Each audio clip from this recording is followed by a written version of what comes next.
இன்றைக்கி நம்ம ஆஃபீஸ்லேருந்து கால் பண்ணி தம்பி ஒரு கஸ்டமருக்கு 3 ஏசி மாட்டணும் போவாங்க அப்படின்னாங்க. சைட் எங்கன்னு பார்த்தா அண்ணா நகர் தான். சைட்டுக்கு வந்து பார்த்தோம், ஒரு ஓஜி 2 மிட்சுபிஷி.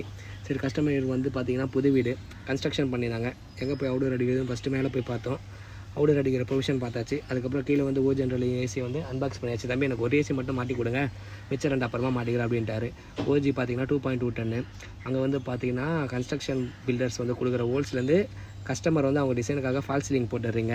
முதல்ல ஒரு ஏசி டெக்னீஷியனை கூப்பிட்டு செக் பண்ணிட்டு அதுக்கப்புறமா நீங்கள் டிசைன் போட்டால் கரெக்டாக இருக்கும். நாங்களும் கஷ்டப்பட மாட்டோம், நீங்களும் கஷ்டப்பட மாட்டீங்க ஃப்யூச்சரில் சர்வீஸ்க்கு. கஸ்டமர்கிட்ட எக்ஸ்பிளைன் பண்ணிவிட்டு அதுக்கப்புறமா அவுடோர் அன்பாக்ஸ் பண்ணாங்க. அதுக்கப்புறம் பார்த்திங்கன்னா நிறைய மெட்டீரியல் தேவைப்படுது. கடைக்கு போய் மெட்டீரியல் வாங்கிட்டு வந்துட்டோம்.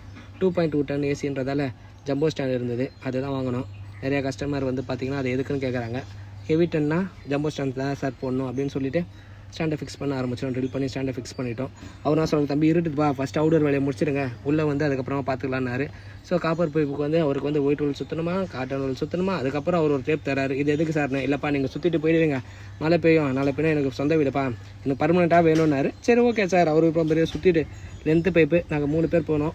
அதை எடுத்துகிட்டு வந்து கீழே தள்ளிட்டு கிளாம்ப்லாம் அடிச்சுட்டு அவுடோர் சரியான வெயிட்டுங்க, அதை தூக்கி லிஃப்ட்டில் போட்டு மேலே ஏற்றின்னு போயிட்டு அவுடோர் பேஸ் போல்ட்டை டைட் பண்ணிவிட்டு அவுடோர் சைடில் வந்து ஃபேர்நெட்டை கனெக்ட் பண்ணி டைட் பண்ணிட்டோம். அதுக்கப்புறம் பார்த்திங்கன்னா கீழே போனால் இருட்டிடுச்சு. அந்த வேலை அவுடோரில் வேலை முடிக்கிறதுக்குள்ளே இருட்டி போச்சு. கீழே போய்ட்டு பேக் லைட்டை மார்க் பண்ணி ட்ரில் பண்ணி இண்டோர் தூக்கி லாக் பண்ணிவிட்டு அதுக்கப்புறம் பார்த்திங்கன்னா வெளியில் போய்ட்டு இண்டோர்லேருந்து அவுடோர் வர ஃபேர்நெட்டை கனெக்ட் பண்ணி டைட் பண்ணிட்டு ஏசி ஆன் பண்ணிட்டோம். கஸ்டமர் ஹாப்பி, நாங்கள் அங்கேருந்து கிளம்பிட்டோம்.